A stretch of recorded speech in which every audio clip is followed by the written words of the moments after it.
So, hello everyone, and today we continue with our new topics.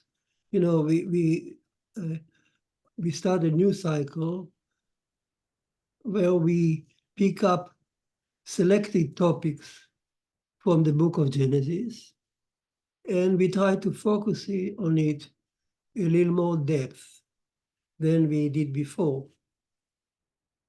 So, how we do it? We pick up at random or intentionally a certain topic from the book. Then we go methodically. We identify, first of all, in what section does it belong?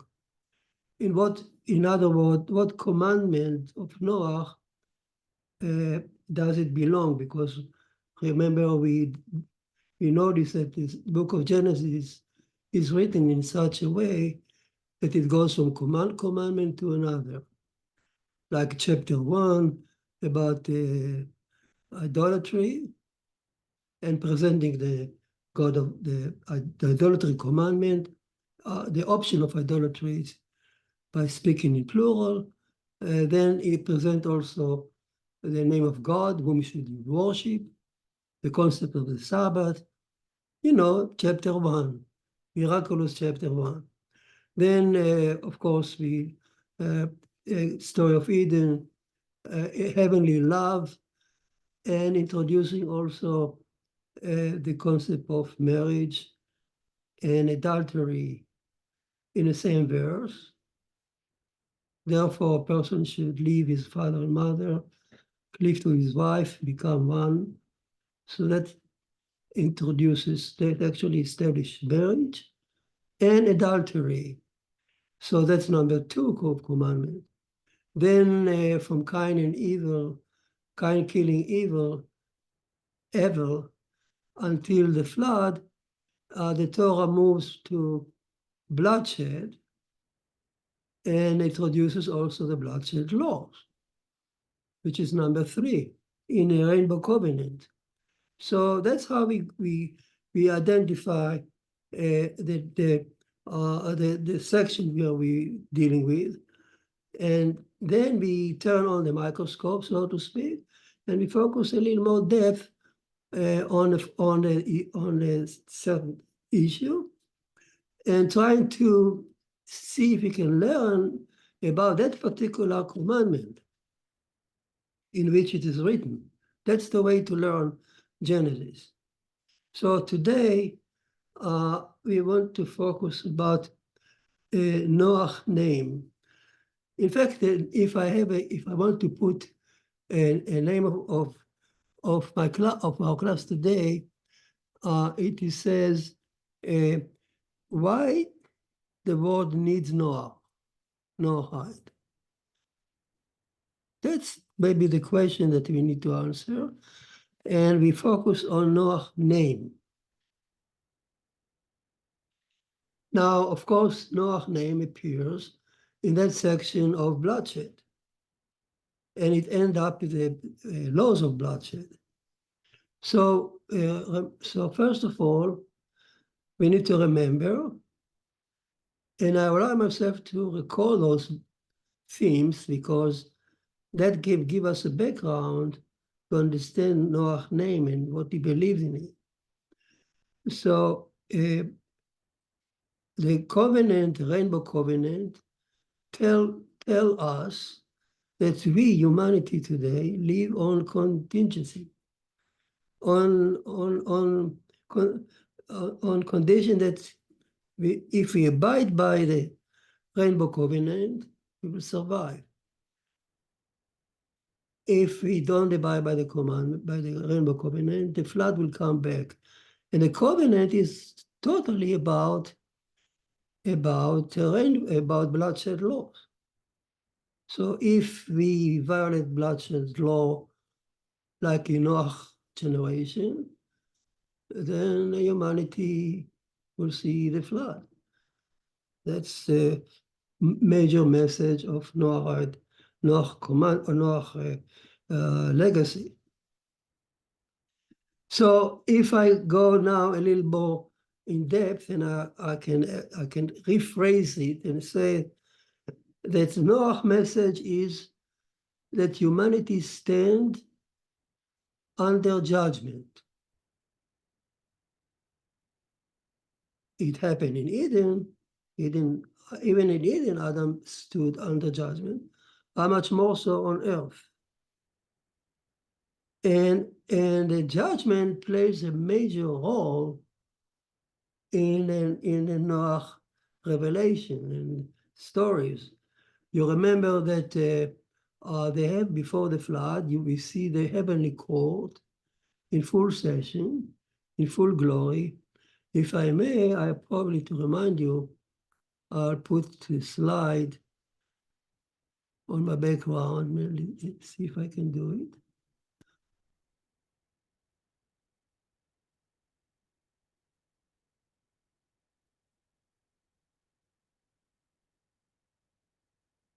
Yes, so this is the heavenly court from before the flood. Judging, the blue is a wing of Hashem, Yud YHVH. Red is the Elohim wing, symmetrical wing. You don't see that very often in the Bible. Here you see the two attributes, the heavenly court in session, first judging mankind, and in the middle, the green part, so they judge Noah, each one from its own side. So, and they decide to support Noah. So the two wings, like a butterfly, keep Noah floating over water. So that's the issue, that's a heavenly court in session.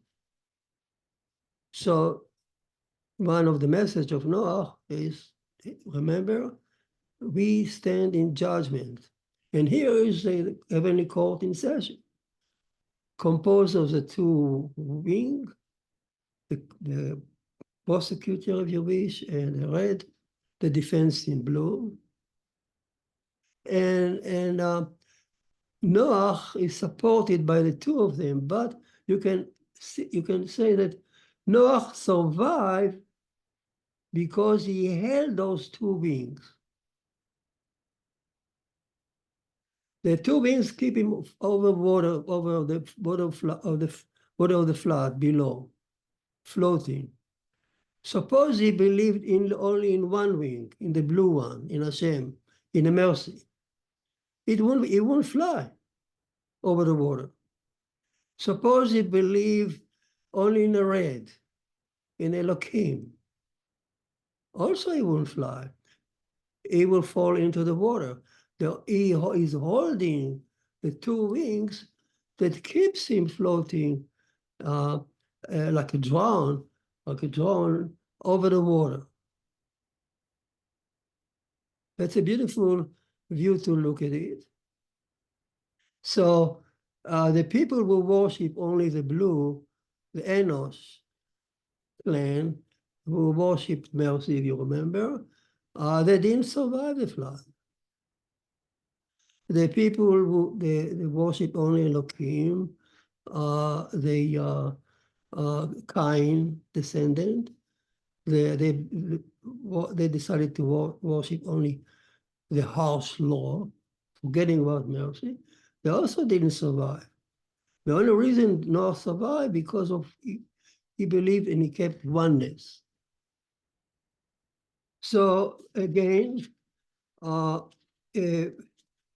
Noah's message is that important part of Noah's message is that mankind stand in judgment. The second motive of in Noah's message is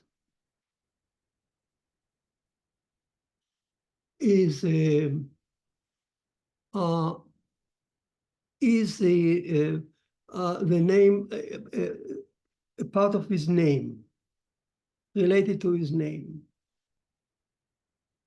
What do I mean? His name Noah means rest. Rest means, first of all, pleasant. Is a quiet man. There are a lot of implications of that name. He was pleasant person to the others. He didn't force his religion. He didn't want to become a martyr. He didn't want to go to jihad to die for God and to convert other to religion. Otherwise, they will cut their head off. He was pleasant, and the only way he taught or sent his message was by giving his personal behavior. You remember the stories? He built the ark on the top of the mountain, and people asked, why there? Why do you put the ark there? Do you think the flood will go up? Ha, ha, ha. So he said, well, you said it, and so on. Do you think that we are evil people? You said it. So he didn't rebuke directly people. He was pleasant, Noah. And his wife, Nama means also pleasant. So they were a good match. Both of them were pleasant people, catering to friends and also to animals. That's why they selected. So, but there is another meaning of the name Noah. So we dive a little more to the meaning and try to derive implication to our time. We'll see what we can do with that. So when he was born, the Torah says he was given the name Noah because the parents said, this guy will ease the fate of the farmer from our work in the field. He will ease it. Indeed, that's what he did. When he grew up, he took the sword and the spears of his brother-in-law, Tubal-Cain, the master killer. You remember Tubal-Cain, Nama's brother, who was the head of the Tubal-Cain gangs, who roamed the street. He was the one who the forger of all strong metal weapons. He took those metal weapons, melted it, and made from that metal plow. According to the Midrash, Noah is the first one who used metal plow to ease the fate of the farmer. So here it is. So that gave inspiration to Isaiah, who said many years later that in the future, all the nations will melt their weapons and convert them to walk, to instrument of medicine, to what we need for good, not for war. So message of Noah is peace, prosperity, medicine, no war, no bloodshed. Okay, let's kind of pile those messages one by one. And another meaning of the name, here we come to the important meaning, rest, the Sabbath. In the Sabbath, you rest. The question is, who rests? Who is the one who rests on the Sabbath? Oh, God is resting in the Sabbath, isn't it? Then people laugh. Ha, ha, ha, ha, ha. God is, they tell me that God needs to rest. He's tired. Why does he need to rest? It's all over the internet. Such criticism, ha, ha, ha. Little they know that it's not God. Let's say who rested on the Sabbath. In the Ten Commandments, commandment number 4, it says, for 6 days, Hashem, YHVH, the merciful attribute, made the the heaven and the earth, and he rested on the sixth day. So who rested? Who rested?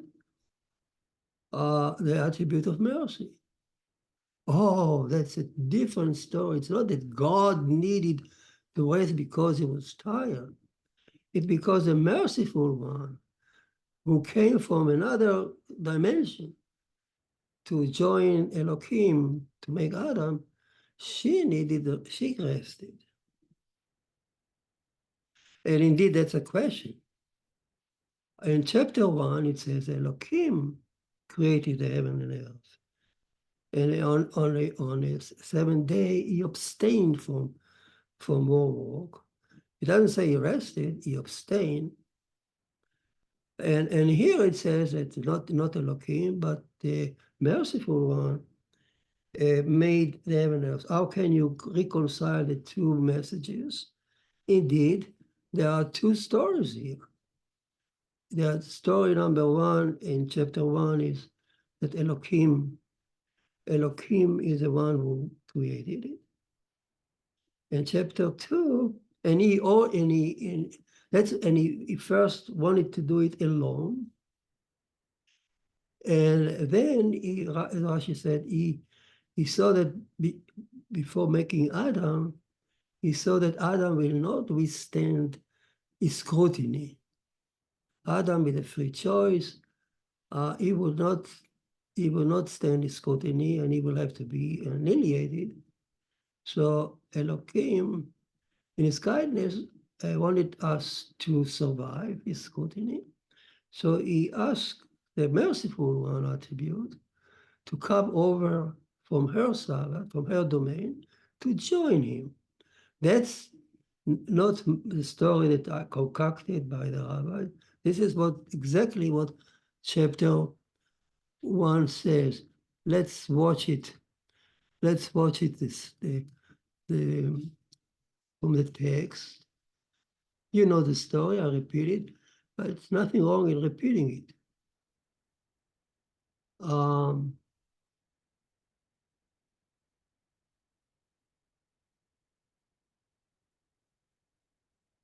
here it's behind me. I'm sorry. It's already behind me. If you look behind me, on the top, it says, it's a small letter, but I don't see it from here, but it says that that the first line shows before, at the beginning, there were two stages. At first, Elohim wanted to create the universe by himself. So each attribute actually control, so to speak, control his own domain. There was no intermingling between them. So Elohim wanted to create day 1, day 2, day 3, day 4, and as the YHVH is completely in the Sabbath. That's line 1.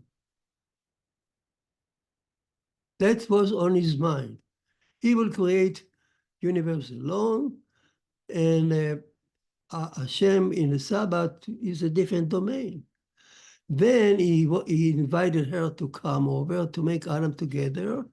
So you see her here. The YHVH actually entering the 6th day, the YH.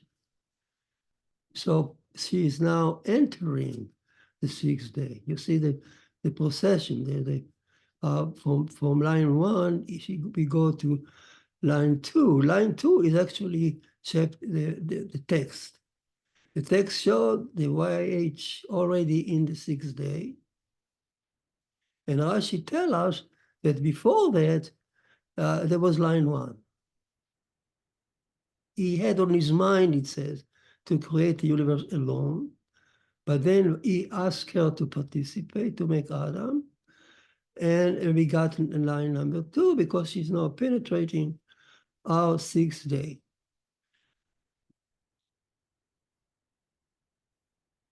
So, and let's go, remember our question is, who rested on Sabbath? So she in her Sabbath, she doesn't create anything. She rests all the time. The Sabbath is not another day of creation. The Sabbath is a new reality where there's no birth, no death, no creation, and only joy and food, and, unlimited love, if you wish, whatever. But it's beyond our mind. We cannot even conceive in our mind what the Sabbath is, because our mind is tied to this world. But we can imagine what the eternal Sabbath is. But one thing we know, that the merciful attribute, when she reigns there, she doesn't create anything. She rests. Now, you tell me that the Torah tells us that she joined him in entering the universe, the VH there, into the sixth day to create Adam. And together they actually went over an entire creation, consolidated it, and then created Adam. So by doing this, she made a concession. For her to participate in creation is a concession towards Elohim, so to speak. And now she's looking for a place to rest. Where would she rest? In two places. First, the two attributes gave Adam the Sabbath, our Sabbath. So our Sabbath is a creation, is a day of creation of the week, devoted to allow the merciful one to rest there. So it's like a temple in time. The holiness of the Sabbath comes from the fact that she rests on the Sabbath. And of course, in our heart. And the more she enters our heart, we will change. So when we say that God rested on the Sabbath, Noach means rested. The question is, who rest? It's a merciful one, merciful rested. So Noach knew the story, and he knew that he knew the Sabbath, and he's and Rabbi said that he's the only one actually who saw the full story from the beginning to the end in his own mind, in his own eyes. His name is appeared twice side by side. I'll read it for you. This is the history of Noah. Noah was a righteous person with God.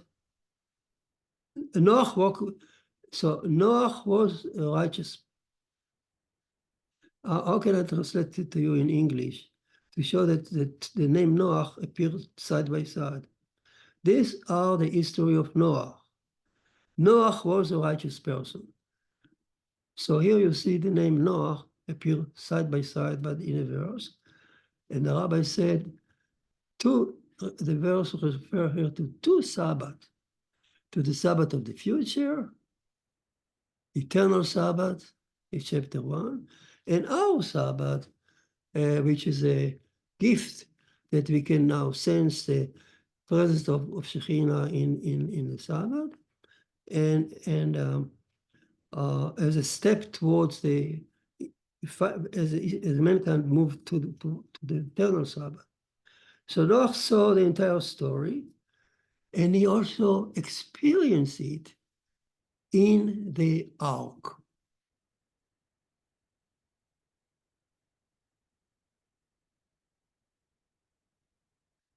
What What did he experience in the ark? You know, there was no death. There was no birth. Only Hashem shined. It says, as he entered the ark, it says, Hashem closed the door for him. So Elohim was outside, executing the flood. The judge was executing the flood, whereas in the ark, Noah was protected by Hashem's presence, and there was no death, no birth. So he experienced the warmth of Hashem, that's eternal Sabbath. So that's why he is the only person on earth that witnessed. He could swear, I know. I saw this eternal Sabbath. The Sabbath story is true. I saw it. I saw it happening in my ark. It means, by the way, that if he observed the Sabbath, other people did not. We'll go that in a minute.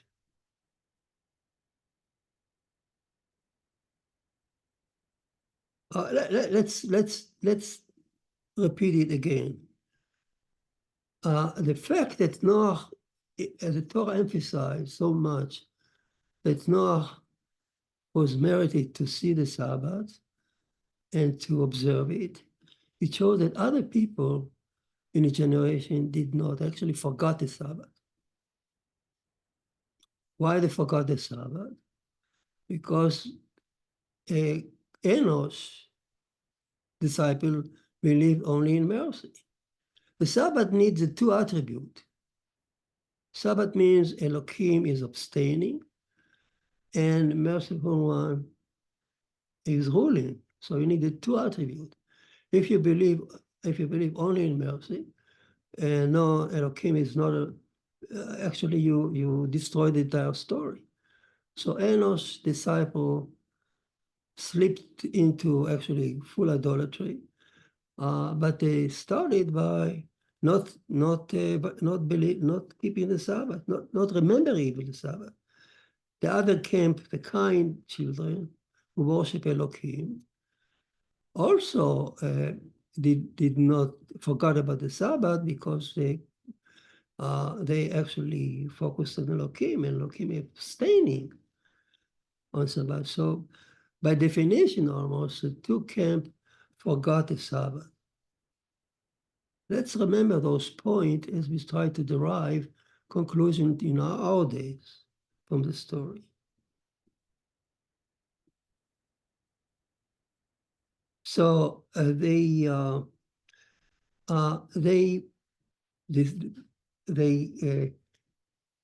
degenerated into full idolatry later on. But let us, I want together, let us turn the microscope a little higher magnification and try to identify exactly what did Noah see in the ark. Did he really see the eternal Sabbath in full? Not quite, because he had to feed. He had to feed the animals.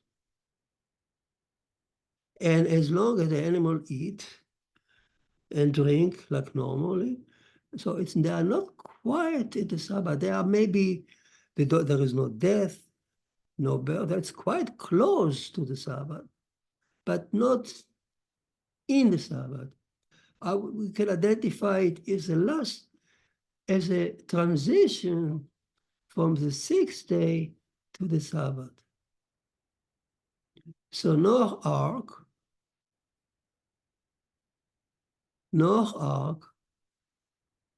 is the transition, is a fit, the transition between the sixth day, the last minute before the Sabbath. It's not a full-blown Sabbath, It's quite as close as it can be, because animal and himself is still needed physically functions.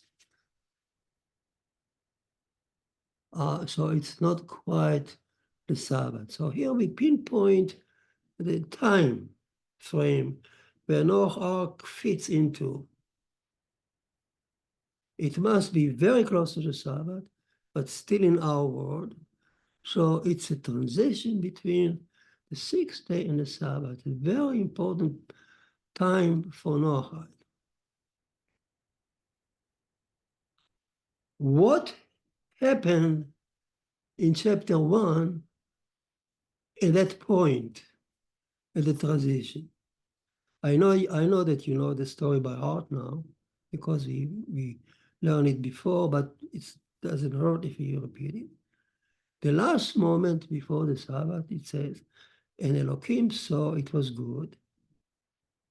He judged the midday judgment of everything he created on that day before, like the cattle, the beasts, they were good.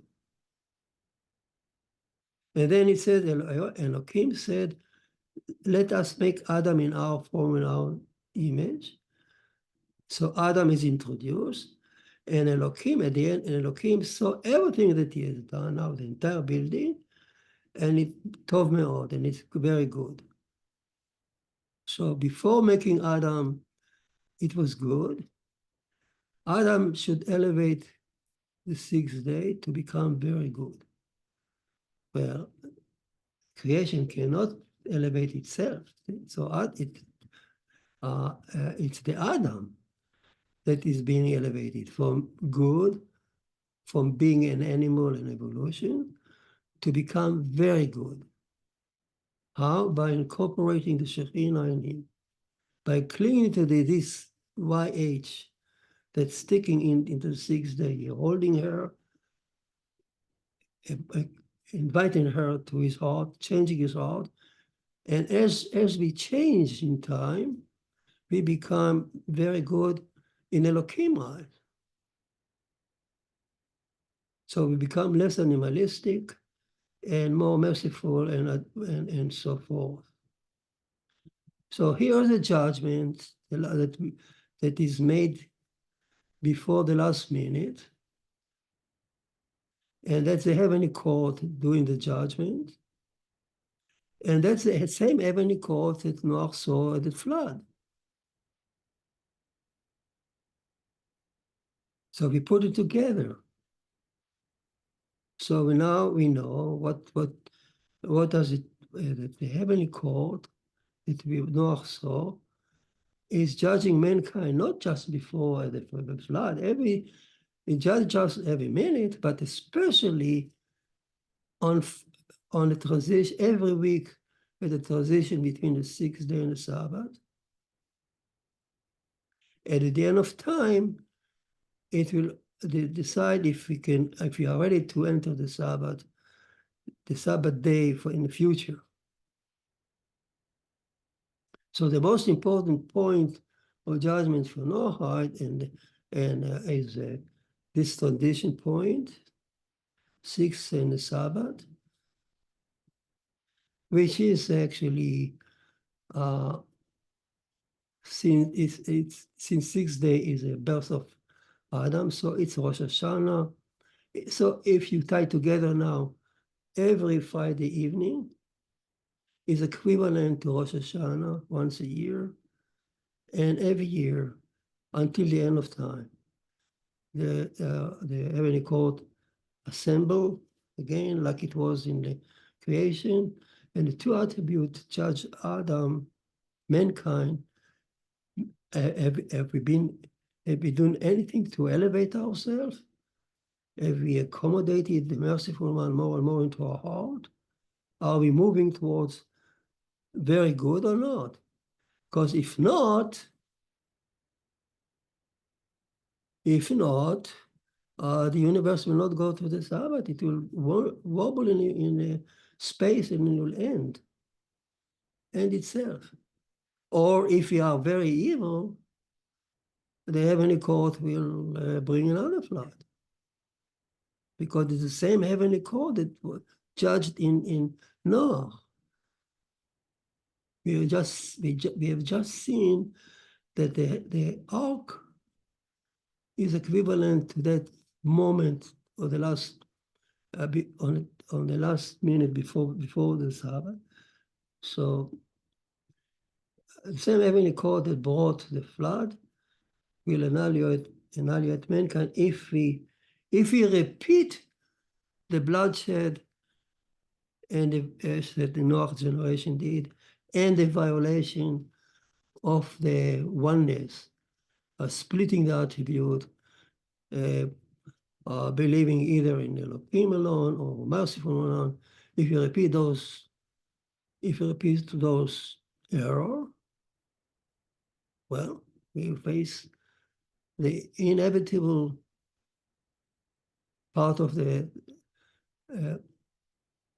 covenant, rainbow covenant legacy, and heavenly court will bring back the flood because we are here on contingency. All right, so that's you know the story, but just repeated it to show how it's related to Noah's name. Sabbath, Noah, he saw two Sabbaths. Now, how all that, let's try to see how all that is related to our time. If we look around, we see that actually humanity forgot about Sabbath.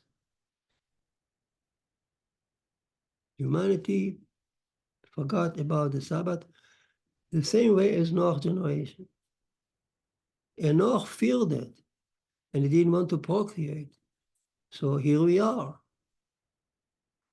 Our generation, many generations before us, completely forgot about the meaning of the Sabbath. On one side, Islam, they moved the Sabbath to the sixth day, claiming that they're celebrating the creation of Adam. Fine. It's nice to celebrate the birthday of Adam, but it's nothing to do with the concept of the Sabbath. Adam was born to enter the Sabbath. So if you just celebrate Adam's birthday, it's nothing. So Islam forgot about the meaning of the Sabbath. It doesn't exist. And they forgot the attribute name. They actually confused them altogether. They said the merciful Elohim. So they completely mixture of the attribute without even understanding what they're doing. So on the other side, the Christianity moved the Sabbath to Sunday. Well, Constantine didn't know anything about the Sabbath. So for him, it was very convenient to put it as a rest day for God on Sunday. The people say they actually worship the sun. Anyhow, the meaning of the Sabbath is completely lost on Sunday because there are no attributes. There is no everything we just said about the Sabbath, eternal Sabbath, and our Sabbath, the holiness, the chapter 1, the merciful one entering the sixth day, they have no clue. Jehovah is a vengeful God. That bloody God actually makes everything upside down. So both camp destroyed the Sabbath, forgot about the Sabbath. Interesting, both camp blame the Jews to kill the prophet. Jesus, Muhammad, I just learned, was also killed by a Jew, if you don't know. After murdering the Jewish tribe in Khaybar, and raping on the field, right on the spot. He raped the wife of the general, Jewish general.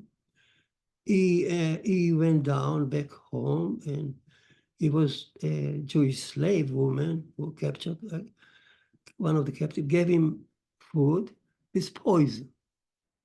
He didn't die, but a few years later, every year he had pain.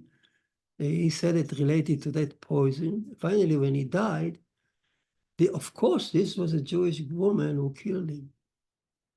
All right, so they are equal. So the Jews are degenerated to the status of God killer. So Jews cannot teach the universe anymore openly, but Noahide can. So Noahide suffers as a way to correct mankind, because people will listen to you more than to the Jews. I'm not so sure that everyone know what we are dealing with. Islam is on assault now.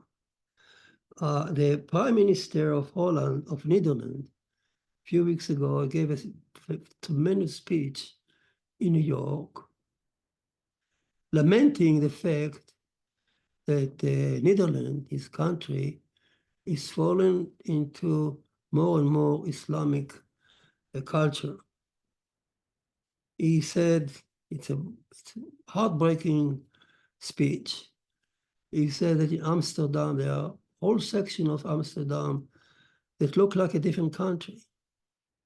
They don't even speak Dutch, the language. The school don't even learn Dutch, don't learn the history of Netherlands. Everything is Arabic or similar languages. The satellite are aim not to local station, but to foreign station.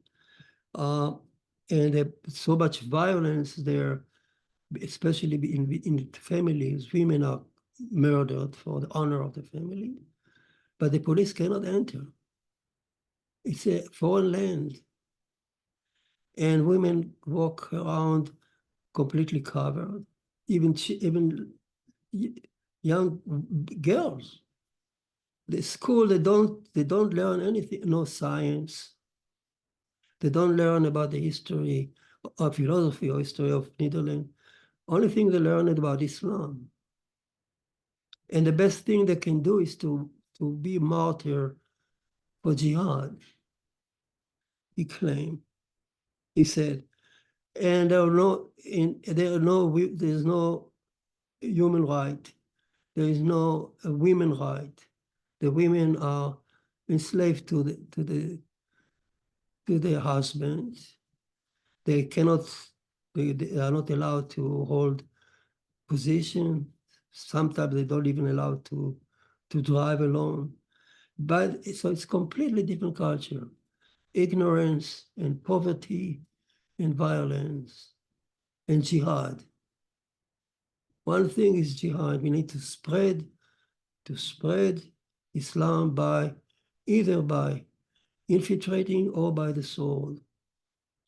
There is no peace. The only peace can be is when the Dar al-Harb, which is a domain outside Islam, will be converted to Islam. That will be peace. And he said there are more mosques built than churches. The churches are empty. The mosques are full. Mega mosque that Europe never seen like that. There's so many attendants. And in just the end of this, in just few years, the population of Europe will be, he said, I quote, a quarter, 25% of population of of Europe will be Islamic. And since it's an exponential growth, in another 10 years, 50% of population in Europe can be Islam, which, think about it, a huge change in the political, economical status of Europe. NATO, all that is changing. And the war is against Satan. The big Satan is USA. Because there is no peace. The peace will be only when USA will be joining the force, also be converted. Jihad, I'm quoting him. And so Islam is on the rise. And that's what we see now in Gaza Strip, the same thing, they are not against they don't want Israel, they don't want a Palestinian state, they want Palestinian state instead of Israel because of the same philosophy. And the best way is to die and not to die for God, to be a martyr. That the children are told in childhood like to do this. Death is more important than living. So what can we do to stop that? There is a huge clash on the horizon.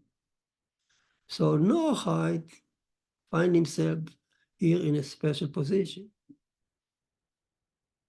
Noahide are the one who can teach the world that, first of all, about the Sabbath. We don't believe in either Friday or Sunday. We believe in the Sabbath and the meaning of the Sabbath. We know the meaning of the Sabbath. We know the attribute. But a Noahide can say we believe in living, not in dying. We don't teach our children to be martyrs. We teach our children to live, to take the plow, to take the weapon and to melt them into plow, to improve mankind's faith, medicine, and good living. We believe in prosperity. And Noahide believe in the border of any nation. Islam does not recognize borders. That there is a Dar al-Islam or Dar al-Harb. Noahide believe there is a covenant of Noahide, 70 nations, each one sitting in his own borders. It's a very important point. There is a covenant of Noahide, covenant, 70 nations. After the flood, they made a covenant that no nation should invade other nations to grab territories, and you cannot force a faith by the sword. You need also to show it by examples, like Noah. As the prophet says in Isaiah, all the nations one day will come to the mountain of God in Jerusalem. All the nations. So the prophet recognized the nations. Each nation has freedom, the choice, its own way.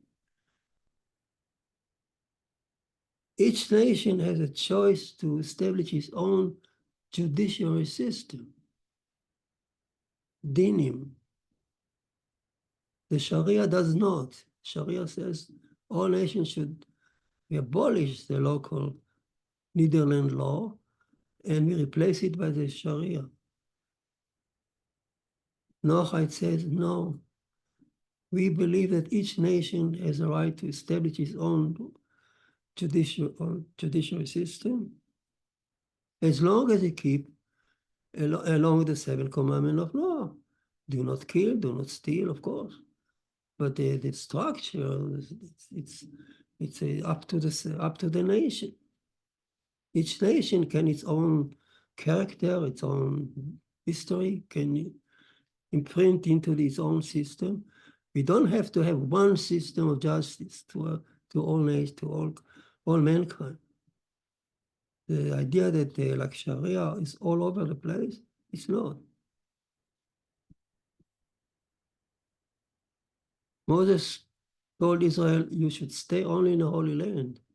Joshua never tried to conquer another land or to force his faith on other people. Even those nations that live in the land of Israel, like Gibeonite, once they said they accept the 7th commandment, Joshua left them alone, didn't touch them. So Noahide believe that mankind is born to improve itself. There is a ideal Adam that we aspire to be very good Adam. We need to overcome our animalistic drives, especially of bloodshed, and to accept our Shekhinah. As God said to Noah, mankind's heart is evil from its youth, only the youth. But as mankind mature, mankind has a chance to change. Don't be despaired, Noah. Bring children to the world because your children can improve. There's a good future. That's what Noahide believe.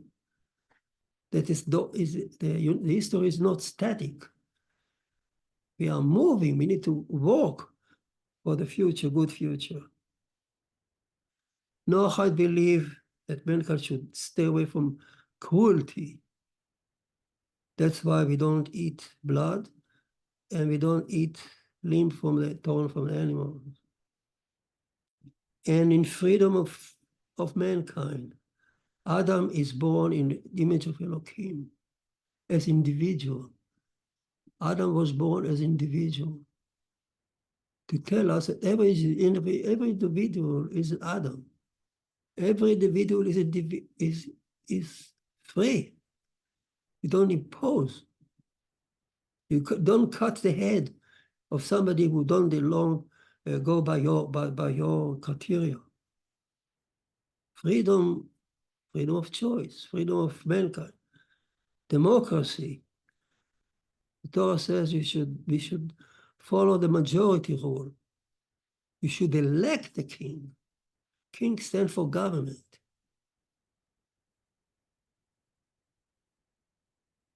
We believe in a woman right. Absolutely no difference between man and a woman. That's the cornerstone of the Torah. It is a cornerstone of the Noahide. Freedom to every man and women. If women are married symbolically to a man, she accepts him as his master. It's only symbolically the relationship between man and her that he accepts him. That's an intimate relationship, but not as a right.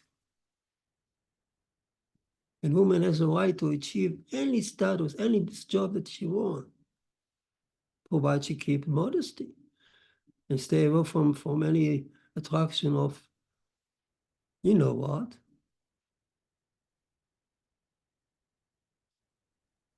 And we believe that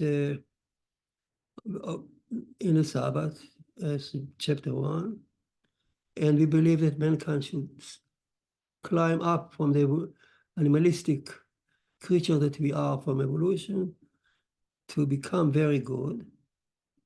And if we believe that if we don't do it, the flood will come back. And that we believe that in Isaiah time, all nations will come, flock to the mountain of God in Jerusalem, all nations. Each nation in its own culture, its own identification on you. They all come up to Jerusalem to pray. Why Jerusalem? Mount Moriah. Who was the first in Mount Moriah? Noah. Who prayed on Mount Moriah that to Hashem that mankind heart will change, will be less bloodthirsty? Noah. He did it on Mount Moriah. So when Noahide and all the nation flock to Jerusalem, they don't walk there as a bystander to watch somebody staging a prayer in a temple. No. You are there as master of the place, as the children of Noah. Israel is honored to be your present, your priest, so to speak, closer. But Yitro camp surrounded the camp of Israel. And Moses says, walk with us, be our eyes. So nowadays, when we are facing titanic clash between the rising of militant Islam against quite dormant West, the West need to wake up. But anyhow, before we face, at the time we're facing this unavoidable clash, we need to worry if we are going to breach the Rainbow Covenant. And we need to teach the mankind that if you see the ocean rising,